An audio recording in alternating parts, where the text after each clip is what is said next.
परमात्मा कहते हैं काल तन जुल्म कर दिए, सारे काम उल्टे तेरे। जो देखो ये कारण क्या है कि जो लूट खसोट करे, 2 नंबर का काम करे, उसके तो घनी अच्छी मौज दिखाई दे।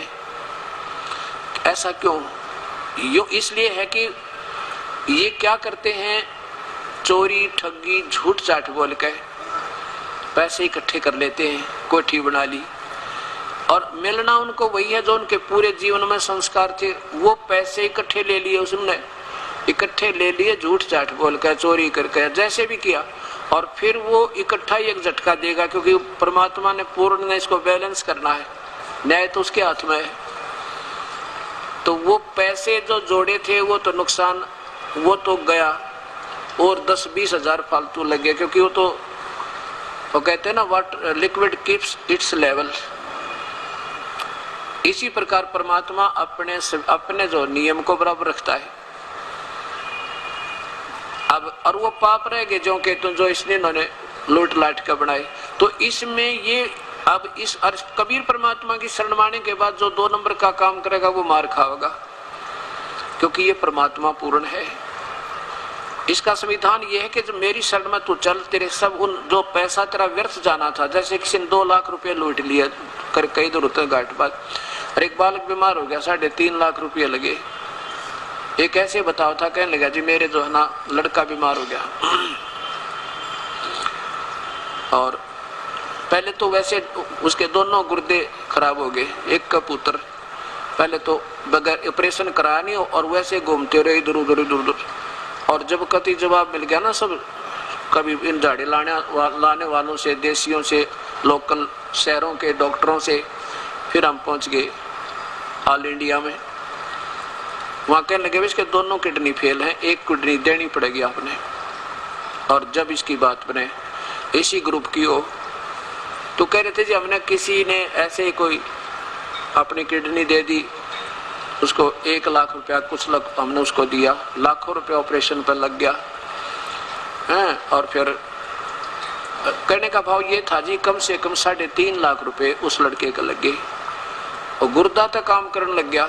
6 महीनों के बाद एक्सीडेंट में मर गया।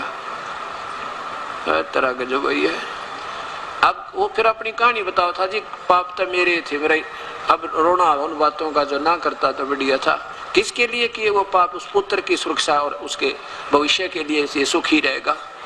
वो पुत्र भी ना रहा और पैसे भी गए, और पाप ज्यों के तो रखे अभी तो उसने भोगने पड़ेंगे। कुत्ता बनेगा, कीड़े पड़ेंगे, और टांग टूटेगी, खाज लगेगी, वो तो भाई आज भी कोई ना उसके। अब देखो सत्संग में जो प्राणी आ जाएगा उसके भाग उदय होंगे। हम एक जगह सत्संग कर रहे थे, एक पुण्यात्मा ने सत्संग सुना और फिर एक पत्र डाल गया दान पात्र में। उसने क्या लिखा कि जी मैं माँ पापी प्राणी हूं, गुरुदेव आपसे मैंने नाम भी ले लिया आज, और मैं चोर था। मेरी पत्नी 2 बच्चों को छोड़कर और चली गई। उन बच्चों की मेरे सांस की बीमारी थोड़ी सी दमासा भी है, और उन बच्चों की परवरिश के लिए मैं चोरी करने लग गया। चोरी करते करते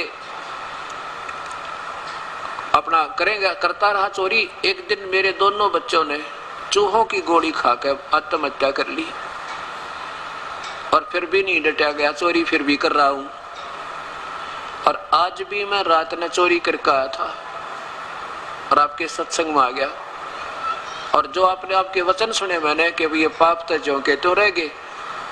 अब दास क्या बता, कबीर परमात्मा पूर्ण ब्रह्म की संविधान बताते हैं हम ये दास कि जो रिश्वत लेकर चोरी करके किसी का डाके मार के अगर अपने बच्चों की परवरिश करता है, या 2 नंबर का काम करके मिलावट करके या दूध में पानी गेर के बेचना चाहे, उसने अपने बच्चों को जहर देने की जरूरत नहीं पड़ेगी। ऐसी स्थिति उस परिवार की आप हो जाएगी। वो कहने लगा जी आपके वचन सुने, मेरा तो कालजा कांप गया। वापस घर गया और वहां से एक पत्र लिखा, साथ में जो भी चोरी करके लाया था दान पात्र में डाल गया। चलो भाई अब भी कहते हैं जब भी सुधर जाता भी ठीक है, ऐसे ऐसे महर्षियों का उदाहरण है कि जो पहले डाकू हुआ करते और संतों के वचन सुनते परमार्थ में लगे, ये पुण्य आत्मा थी। और कुसंगत में पढ़ने से, सत्संग की हीनता से, और ये और डाकू चोर बन गया। क्या लिखा उस महापुरुष ने, अपना पता बता तो दिया रे बेचारे ने। और क्या बता कि मैंने 8 वर्ष से श्री आसाराम जी का नाम भी ले रखा था। गुरुजी मैं एक बेबस और लाचार व्यक्ति हूँ। लाचार हूँ। मेरी पत्नी 2 बच्चों को छोड़कर किसी दूसरे आदमी के साथ चली गई है और मैं सांस की बीमारी का मरीज हूँ। मेरे पास कमाने का कोई साधन नहीं था, इसलिए बच्चों को पालने के लिए मैंने चोरी करना शुरू कर दिया।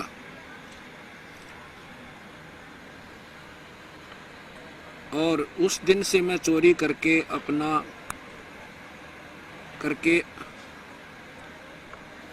आया था, लेकिन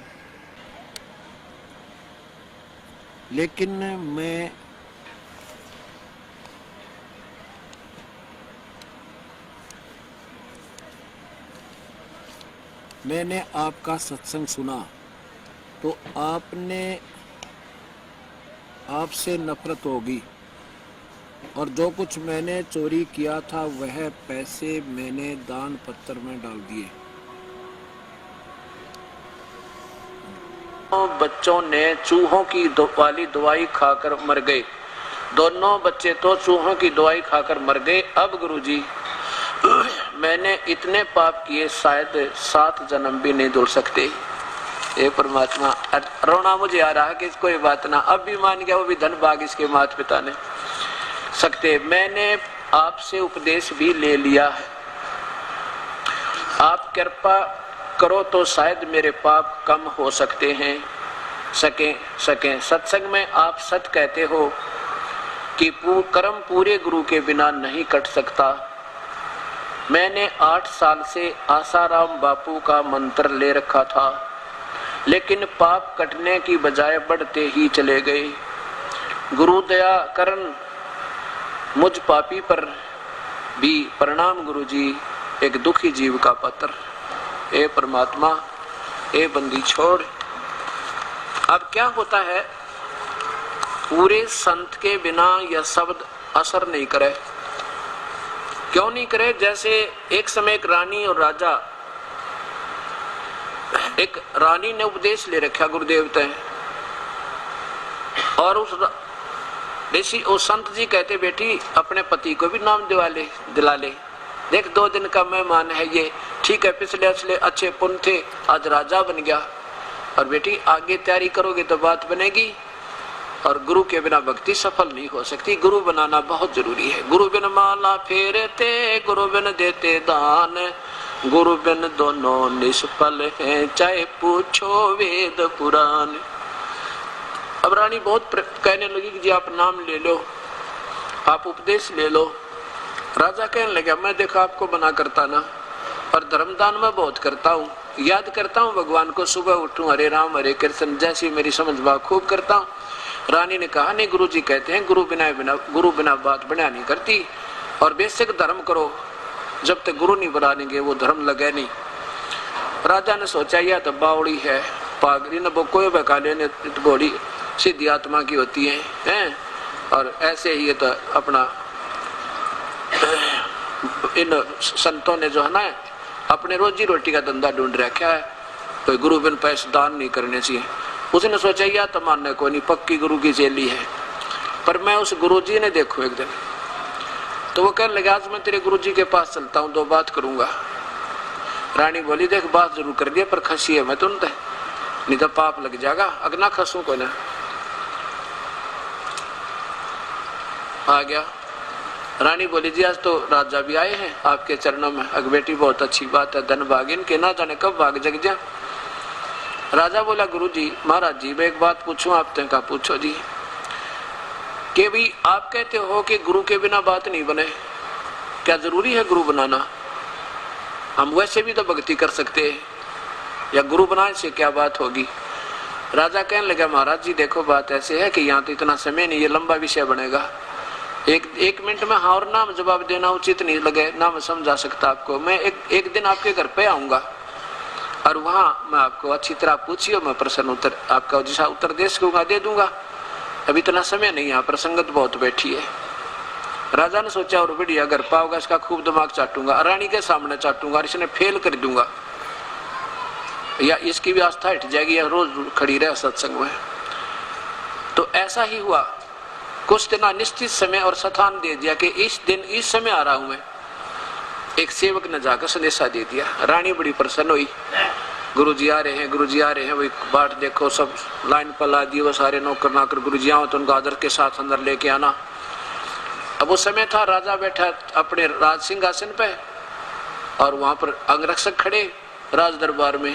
गुरुजी पहुंच गए, 10-20 सैनिक खड़े, अंगरक्षक खड़े। अब गुरुजी ने जाते ही, संत जी ने जाते ही उन सैनिकों से कहा, अंगरक्षक जो वहां खड़े थे बॉडीगार्ड, कि इसे गिरफ्तार कर लो। राजा की तरफ संकेत किया और उनसे कहता इसे गिरफ्तार करो, अरेस्ट करो इसे राजा को। अब वो टस से मस नहीं हुए, वो जो खड़े थे नौकर।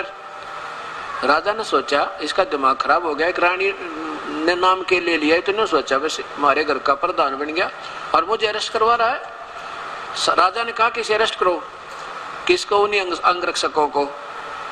अब उन जो सैनिकों ने उठा लिया, बाबा जी दोनों हाथ पकड़ के ऊपर नौकाश लिया 5-6 जना ने। अरे ये इंतजार करें कि क्या आदेश है राजा का, इसने घड़े घेर के। इतने में रानी आ गई। रानी आई, गुरुजी आगे, वो बोली ये क्या करवा रखा है? राजा बोला भी मुझे एक बार। रानी बोली ये क्या हो गया, गुरुदेव के साथ ऐसा क्यों बदसलूक किया जा रहा है? राजा बोला इससे तो पूछ ले, यू के था। बोला इसने अरेस्ट कर लो। कहने लगे राजा मैं फिर उत्तर दूंगा आपके प्रश्न का। मैं आपके प्रश्न का उत्तर देने आया हूं आज। तो राजा बोला भाई ये के प्रश्न का उत्तर? तू कह इनको अरेस्ट कर ले। कहने लगा मुझे एक बार छुड़वाते दे, फिर बात करूंगा। वो बोला छोड़ दो, उन्होंने छोड़ दिया। और संत जी खड़े हो गए, कहने लगे मैंने आपके जवाब का उत्तर दे दिया। कौन सा? आपने ये प्रश्न किया था क्या गुरु के बिना भक्ति नहीं बन सकती? कहने लगे ये क्या उत्तर हुआ, तू तो मुझे अरेस्ट करा रहे थे। कहाँ? अरेस्ट नहीं करा रहा था, आपकी बुद्धि ठीक कर रहा था मैं। जैसे मैंने वही शब्द कहे इन सैनिकों से कि इसे अरेस्ट करो, ये टस से मस नहीं हुए, और वही शब्द आपने कहा कि इसे अरेस्ट करो, कहने की देर थी, आपका वाक्य पूरा नहीं हुआ था, इसलिए उन्होंने मुझे उठा लिया 1 फुट जमीन तो ऊपर और अरेस्ट कर लिया। अब देखो आप राजा हो, आपके शब्द में शक्ति है और ये सारी आपकी मशीनरी आपके कहने मात्र से क्रियावान हो जाती है। ऐसे हम उस परमात्मा के, परमपिता के नुमाइंदे हैं और हमारे वचन से वो शब्द निकलते ही वो सब कार्य शुरू हो जाएंगे जो आदेश प्रभु का, क्योंकि हमारे अंदर वो शब्द शक्ति उस परमेश्वर ने दे रखी है। ऐसे नाम जब हमारे से लोगे उसी दिन वो नाम आपका जाप शुरू होगा, नहीं तो कति नहीं हो, और विकार छूटेंगे ना कति नहीं छूटेगा, कितनी बात बना ले। तो ऐसे जिन संतों के का योग के, जो संत योग युक्त नहीं है उस परमेश्वर का, केवल मीठी बात बना के और अपने अपने तुक्के लगा के भोली आत्माओं को पीछे लगाए हुए, उनमें शब्द शक्ति नहीं है, उनके अंदर वो पावर नहीं है जो परमात्मा ने उनको, जो परमात्मा की तरफ से आने वाले भक्त आत्मा को लाभ होना है। ठीक है, जो संत होते हैं उनका क्षणिक कुछ पिछली कमाई है वो बांट बूट कर फिर फाइनल वो तो डिस्चार्ज हो जाते हैं कुछ दिनों में, उनकी पिछली कमाई थी वो बट जाएगी आशीर्वाद दे देकर, 2-4 के ठीक ठाक भी हो जाएंगे, वैसे स्वाभाविक भी हो जाए। वैसे जैसे हम माता धोकन जाया करते वहां भी कभी सूत बैठ जाता, आज काम बन गया, हमने सोचा करते हनुमान जी ने कर दिया, अब पता लगा वो आप क्या कर सकते थे, हनुमान जी आप राम भगत थे। तो ऐसे इस प्रकार यह कहानी बिगड़ती चली जा रही है। और ऐसी ऐसी पुण्य आत्मा देखो, एक के दिन का सत्संग सुना, रासाराम जी का 100 सुन रखे, 8 साल में तो बहुत सुना होगा, और विकार नहीं छूटे। आप पे कह रहा देख दास, मैं अपनी बड़ाई नहीं करता, मैं तो एक 2 कोटि का जीव हूँ, आज भी हूँ, और ना अभिमान कति मेरे में। लेकिन जिस जो एक गुरु क्या होता है, एक तार का काम करे, वायर का, और जो wire connected with main line, जो मेन लाइन से कनेक्टेड है, जो तार जुड़ा हुआ है, उसमें से पावर आवेगी। और जो जुड़ा नहीं है, तार बेशक जो का जो ही है, और कहीं पीछे पावर से नहीं कनेक्टेड है, कि तकी करके लटका बांध रहे हैं, हरनों के आजा कनेक्शन दूंगा, तो उनसे तार तो जो का तो ही होगा, संत तो जो के तो दिखाई देंगे, पर वो योग युक्त नहीं उस परमेश्वर से। उस पर योग युक्त होना माने कनेक्शन, कनेक्टेड विद गॉड, परमात्मा से संबंधित हो जाना, उसके से जुड़ जाना, उसको योग युक्त कहते हैं। और उसी में से फिर पावर आवे। हम तो एक तार है उस परमेश्वर के, और उस परमात्मा तो जुड़ गया ये तार, उस मालिक की वही शक्ति इस दास के माध्यम से आपके काम और आपका ये उद्धार कर सकती है, ना दास के बस का कुछ नहीं। तो ऐसा ये परमात्मा का मार्ग है।